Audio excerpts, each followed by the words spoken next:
ছাত্রছাত্রীরা তোমরা যারা লকডাউনে এখনো ঘরে আছো, ঘরে বসে পড়াশোনা করছো, সমগ্র দেশ এবং বিশ্বের যে পরিস্থিতি, বিশেষ করে আমাদের দেশে ভারতবর্ষে করোনা আক্রান্ত এবং মৃতের সংখ্যা বর্তমানে সবচেয়ে বেশি। এরকম পরিস্থিতিতে উদয়পুরের অনেক সামাজিক সংস্থা তোমাদের সাহায্যে এগিয়ে এসেছে। আমরা সেই কারণে ওনাদের আহ্বানে তোমাদের পঠন পাঠনের সুবিধার জন্য আমরা অনলাইন তোমাদেরকে টিচিং দেওয়ার চেষ্টা করছি। আমরা আশা করছি তোমরা এতে খুবই উপকৃত হবে। তো আজকে আমরা ধারাবাহিকভাবে আমি আলোচনা করছি তোমাদের প্রত্যেকটা চ্যাপ্টার। এবার যে রিডিউস সিলেবাস রয়েছে, এই রিডিউস সিলেবাস হিস্ট্রি 4টা চ্যাপ্টার রয়েছে। Last chapter today we discuss about the age of industrialization. 5th chapter history, class 10 history, 5th chapter the age of industrialization. Actually what is industrialization আমরা এটা আগে discuss করতে হবে। In short, large scale of production in a short period with the help of machine, যন্ত্রের সাহায্যে অল্প সময়ে যে বিপুল পরিমাণ উৎপাদন, সেটাই আমরা শিল্পায়ন বলছি বা ইন্ডাস্ট্রিয়াল রেভলিউশন আমরা বলছি। Industrial revolution actually began first half of the 18th century. Before industrial revolution যে ওয়ার্ল্ড ট্রেড অ্যান্ড কমার্স যেটা ছিল, সেটাকে আমরা প্রোটো ইন্ডাস্ট্রিয়ালাইজেশন আমরা আখ্যায়িত করছি, বা হিস্টোরিয়ানরা সেটাকে প্রোটো ইন্ডাস্ট্রিয়ালাইজেশন আখ্যায়িত করা হয়েছে। The early phase of industrialization in which large scale of production was carried out for international market, not at factories but in decentralized units.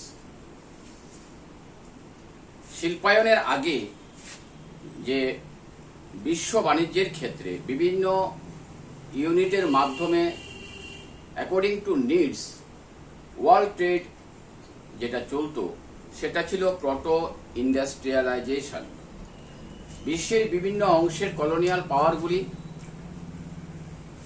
যে প্রোডাক্টের demand and supply, according to demand যেটা supply করতো, বিভিন্ন ইউনিটের মাধ্যমে বিশ্বের বিভিন্ন প্রান্ত থেকে কালেকশন করে এরা সাপ্লাই করতো।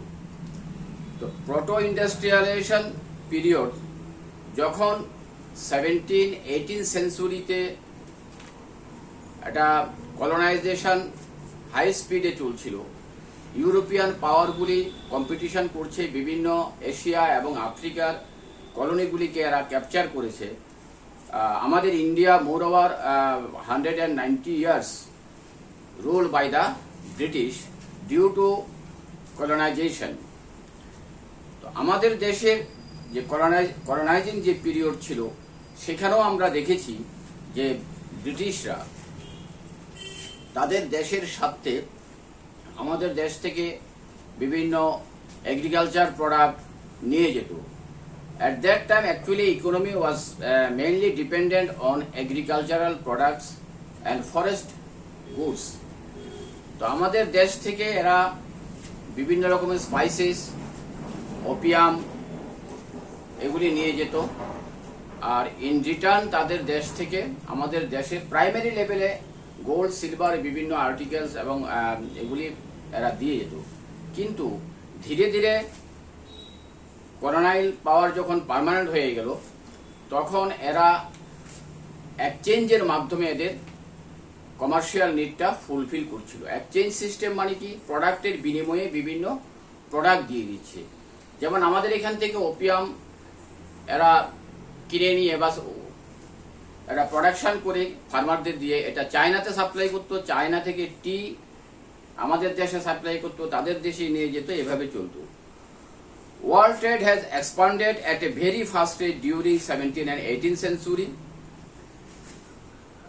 17th and 18th century merchants from towns in England and Europe actually moving to countryside, supplying, providing money to the peasants and artisans to produce for the international market, actually এই সময়ে আমরা দেখেছি ইংল্যান্ডে যে common land ছিল, সেই common land কিন্তু ধীরে ধীরে বিভিন্ন যারা ল্যান্ড লর্ড ছিল, বিভিন্ন যারা মানে ইন্ডাস্ট্রিয়ালিস্ট ছিল, এরা এগুলিকে ক্যাপচার করে ফেলেছিল। ক্যাপচার করে এরা বিভিন্ন প্রোডাকশন প্রডিউস করতে লাগলো। পাশাপাশি কিছু কিছু ক্ষেত্রে অ্যাকর্ডিং টু নিড ইন্ডাস্ট্রি অর্থাৎ প্রোডাকশন বাড়ানোর জন্য বিভিন্ন ইউনিট এস্টাবলিশ করতে লাগলো। অ্যাজ এ রেজাল্ট আমরা দেখলাম কি, যে যখন ইউরোপিয়ান কান্ট্রি, আমরা এখানে বেসিক্যালি যেটা নিয়ে আলোচনা করব সেটা হচ্ছে ব্রিটেন এবং তাদের কলোনিগুলিতে তাদের যে ইন্ডাস্ট্রিয়ালাইজেশন, ব্রিটেনের ইন্ডাস্ট্রিয়ালাইজেশন অ্যান্ড দেন কলোনিস যেগুলি ছিল সেখানকার ইন্ডাস্ট্রিয়ালাইজেশন সম্পর্কে আমরা ডিসকাস করব। তো অ্যাকচুয়ালি ফ্যাক্টরি প্রথম ইংল্যান্ডে বা industrial revolution first occurred in England. তো ডিউ টু ভেরিয়াস রিজনস সেখানে প্রথমে শিল্প বিপ্লব হয়েছিল। শিল্প বিপ্লবের পেছনে অনেকগুলি কারণ ছিল। First factory established in England 1730s, এটা মাল্টিপ্লাইড হয়ে গিয়েছিল 18th সেঞ্চুরিতে। Series of invention actually help in industrialisation in England even through Europe. এছাড়া যে বিভিন্ন ইনভেনশনগুলি হয়েছিল 1764-এ আমরা দেখেছি স্পেনিং জেনি, যেটা জেমস হারগ্রেভস ডিসকভার করেছেন। 1771-এ first cotton mill Richard Arkwright establish করেছিলেন। Steam engine actually invented by the James Watt. Industrial রেভলিউশনের ক্ষেত্রে যে ইংল্যান্ডে প্রথম ঘটার পেছনে যে কারণগুলি ছিল, তাদের অ্যাভেলেবেল ক্যাপিটাল ছিল, কলোনিগুলি থেকে হিউজ ইনকাম করত, তাদের সারপ্লাস ক্যাপিটাল ছিল। এই ক্যাপিটালগুলিকে তারা ইন্ডাস্ট্রি সেট আপের ক্ষেত্রে তারা ইনভেস্টমেন্ট করেছে, অর্থাৎ ক্যাপিটালের কোনো অভাব ছিল না। Terms and condition, industry set up করার জন্য যে টার্মস অ্যান্ড কন্ডিশন রয়েছে তার মধ্যে ফরমোস্ট ওয়ান হচ্ছে ক্যাপিটাল দরকার। এছাড়া রয়েছে যে সায়েন্স অ্যান্ড টেকনোলজিক্যাল যে ডেভেলপমেন্ট, সেটা ইংল্যান্ডে হয়েছে প্রথম। দেন যেটা ছিল মার্কেট, যে প্রোডাকশনগুলিকে সেল করার জন্য মার্কেট দরকার। তো তাদের হিউজ মার্কেট ছিল, কারণ ব্রিটেন তখন অল ওভার ওয়ার্ল্ডকে এরা মোটামুটি ডমিনেট করত, যার কারণে এদের প্রোডাক্টগুলিকে সেল করার জন্য মার্কেটের কোনো অভাব ছিল না। এদের বাইরে, তাদের দেশের বাইরেও তাদের হিউজ মার্কেট ছিল। তারপরে লেবার, ইজি লেবার ছিল, সেখানে ইজি ছিল, লেবার কস্ট ছিল একদম লো, কারণ যারা বিভিন্ন ল্যান্ডগুলিতে, কমন ল্যান্ডগুলিতে যারা এতদিন পর্যন্ত those are dependent on common land for their livelihood, actually they became actually unemployed because the industrialists and the aristocrats actually captured the common land for their own interest. তো সেখানে প্রচুর পরিমাণে বেকার হয়ে গিয়েছিল, যার কারণে সহজ শ্রমিক তাদের ছিল। এছাড়া কমিউনিকেশন ডেভেলপমেন্ট হয়েছিল, at the same time environment favourable ছিল, বিশেষ করে কটন ইন্ডাস্ট্রির জন্য, যার কারণে ইংল্যান্ডে 1789-এ ফার্স্ট ইন্ডাস্ট্রিয়াল রেভলিউশন হয়েছিল, that spread throughout the world after then. ইউরোপে পরবর্তী সময়ে বিভিন্ন দেশে ইন্ডাস্ট্রিয়াল রেভলিউশন হয়েছিল। তো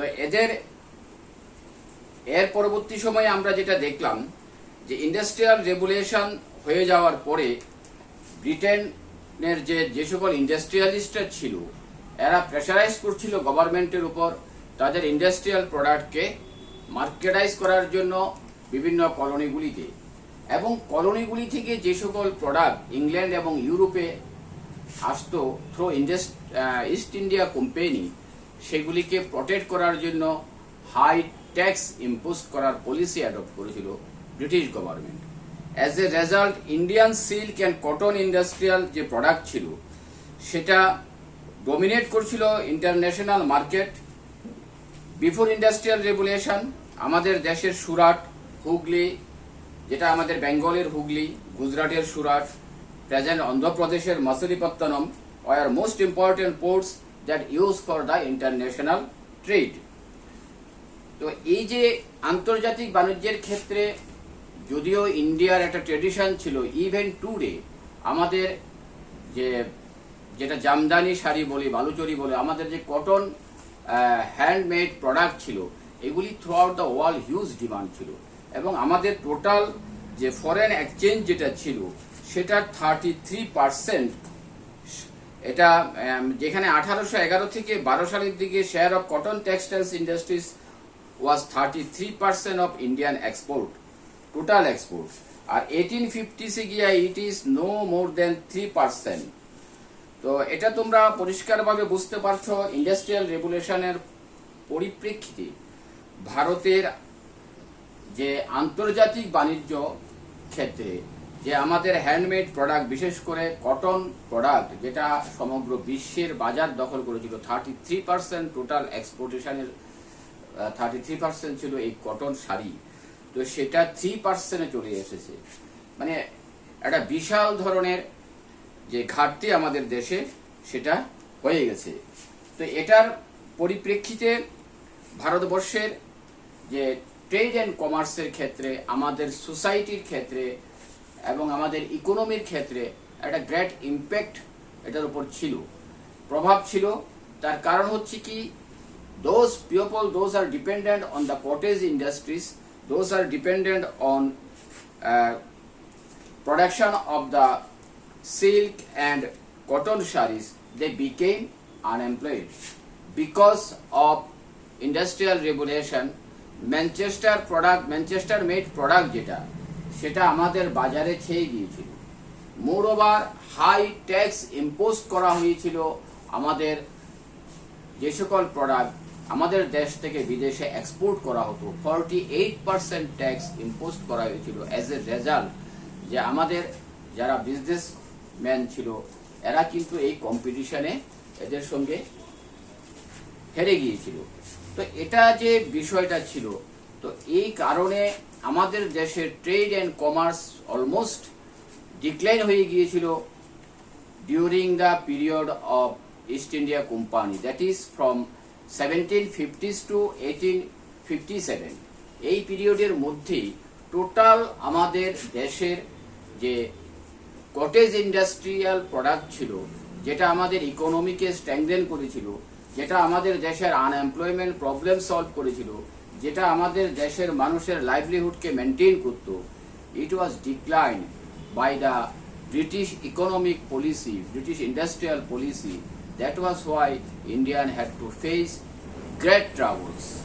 তো আমরা এখানে যে বিষয়টা নিয়ে আমরা আলোচনা করছি, তো এই যে ইন্ডাস্ট্রিয়াল রেগুলেশনের কারণে আমাদের দেশের যে মানে ট্রেড অ্যান্ড কমার্সটাকে এরা ডিক্লেয়ার করে দিয়েছিল। নট অনলি দ্যাট, এটাকে গ্ল্যাডলি অ্যাকসেপ্ট করেনি কিন্তু ইংল্যান্ডের মানুষও।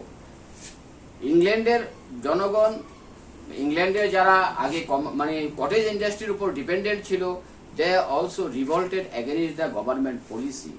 Even the women those are employed in the cottage industries, they attack the spinning jenny machine because of the fear of became the unemployed.